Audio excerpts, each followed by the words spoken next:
Ciao everyone, this is Nate on the Stone. Welcome back to my channel.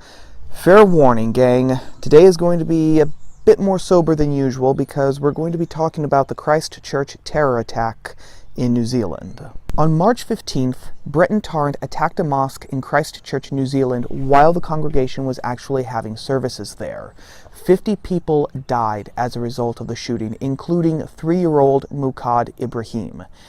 It was a heinous attack and something that makes me wish that hanging was still a capital punishment in every Western country, because hanging is honestly too good for Tarrant and for everyone like him. You might have noticed something though, reading through the different stories about the attack. Very few of them actually mentioned the killer's name, Breton Tarrant. I had to do more digging than usual to actually find his name for this video, and even though I looked high and low on the internet to actually read his manifesto in preparation for this video, I had no luck in finding it. According to Barbara Boland, writing in the American Conservative, quote, "The internet flushed the perpetrator's identity down the memory hole. New Zealanders' access to online material about him was blocked. In what has become standard operating procedure after mass attacks, social media accounts connected to the perpetrator disappeared. Internet service providers in New Zealand blocked access to sites like 4chan, 8chan, LiveLeak, and the file-sharing site Mega if the sites did not take down material related to the shooting." And this trend extends to the highest levels. New Zealand Prime Minister Jacinda Ardern vowed to the media that she would never say the killer's name. She actually went further, saying, quote, "We should not be perpetuating, sharing, or giving oxygen to this violent act." Following in this trend, Facebook actually deleted 1.5 million videos of the attack. YouTube followed suit, deleting at 1.1 video per second. And an 18-year-old young New Zealand man was actually arrested for sharing a video of the attack, according to the UK Daily Mail. Although, to be 100% honest, he also allegedly commented on the video Target acquired, which, if true, does change the dynamic of the story. The idea behind this seemingly bizarre trend is that we shouldn't be sharing the names, images, manifestos, or videos of these killers, because doing so will only help spread their message. Spreading their ideas will cause copycats to rise up and imitate their attacks, and spreading their images is only going to give them and what other killers, according to studies, crave, which is attention, which in turn is going to cause others to be inspired by them and copy their actions. By keeping the spotlight off of these killers and depriving them of oxygen, like Prime Minister Ardern put it, the hope is that future attacks can be avoided.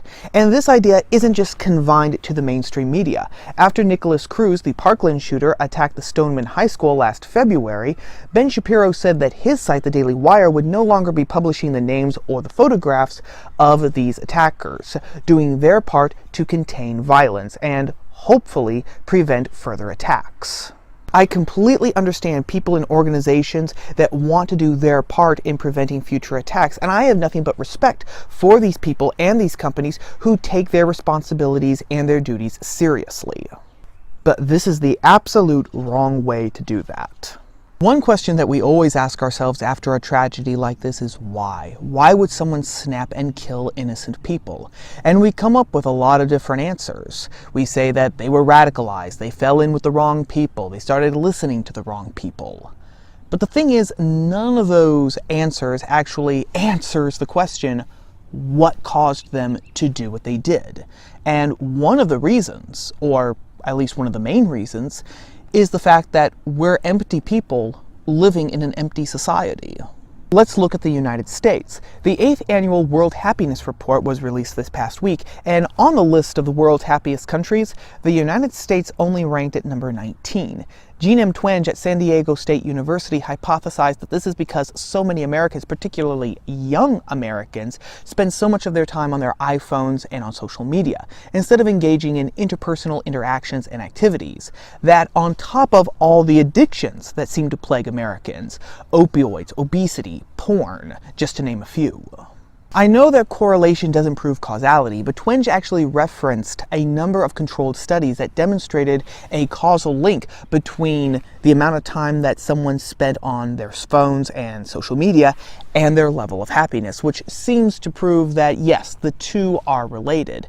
But even without these studies, and even without the World Happiness Report, we would know that our society isn't happy. Just look at the rising number of suicides, the rising number of people who have died because of drug overdoses. A healthy society doesn't have that problem. A happy society doesn't have those problems.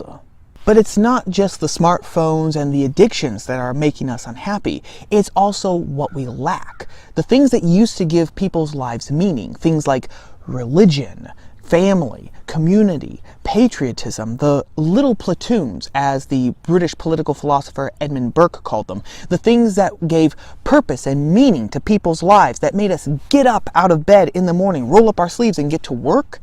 They've been done away with. Our society has laughed at those things, called them oppressive, and has basically discarded them.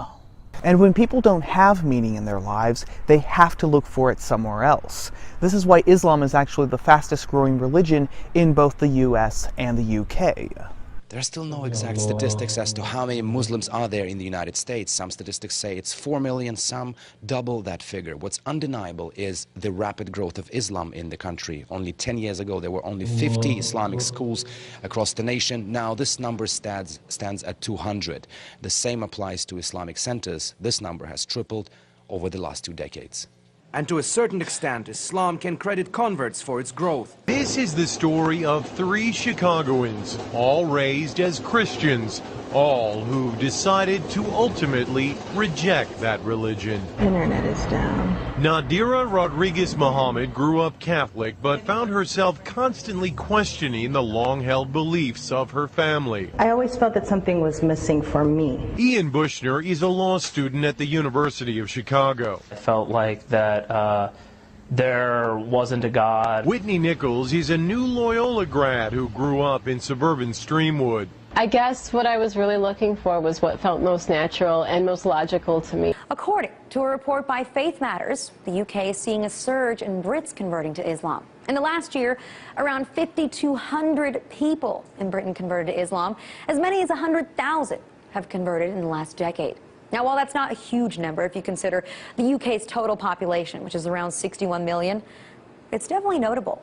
Of those converting, about 62% were women, and the average age is over 27 years old. Islam actually tells its adherents, you have to do this, you can't do that. Unlike other religions which have actually hollowed out their teachings in order to try and stay relevant.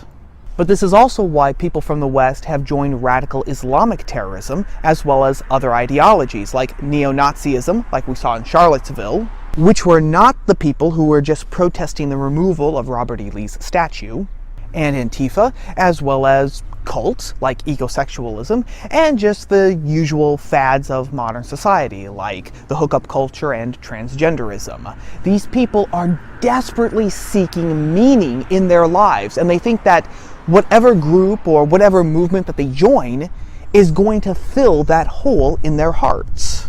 This means that the solution isn't just more legislation. More legislation isn't going to erase the line between good and evil in every person's heart. Only an upgrade in human nature is going to fix that problem, and I don't see that coming anytime soon on the horizon.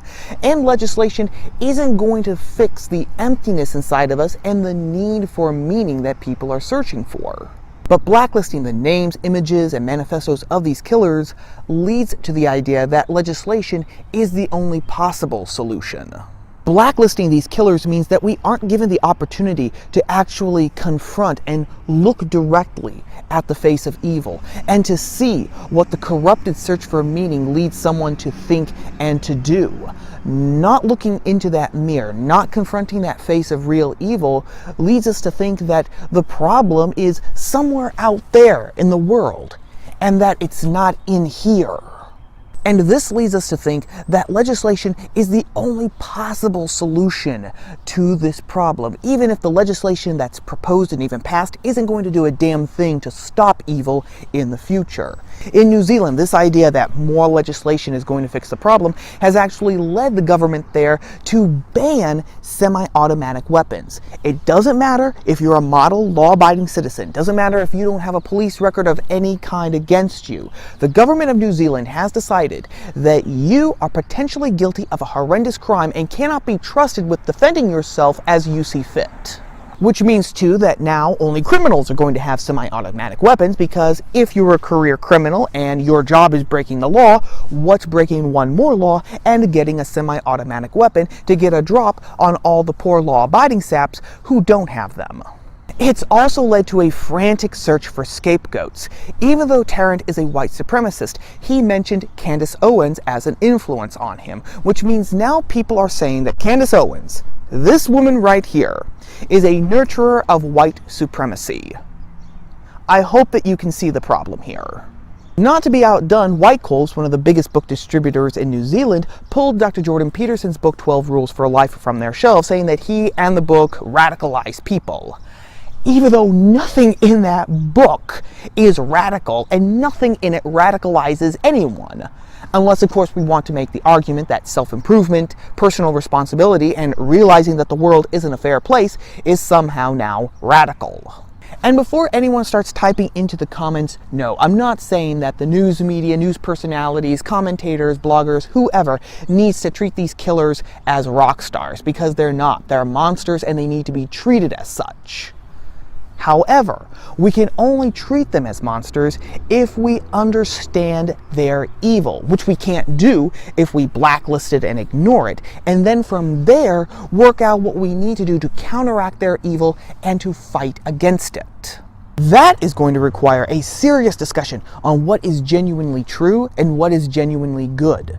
And maybe that's the conversation that we need to be having right now. But what say you? What do we need to give our lives meaning? And then how do we implement that into our own lives and then into society at large? As always, let me know your ideas, your thoughts down in the comment section below. Well, that about wraps up everything for right now, gang. As always, if you liked the video, whether you agreed with me or not, then don't forget to give the video a like and share it with your friends on Facebook, Twitter, and all the other social media platforms. Everything you do helps me and the channel, guys, and is really appreciated.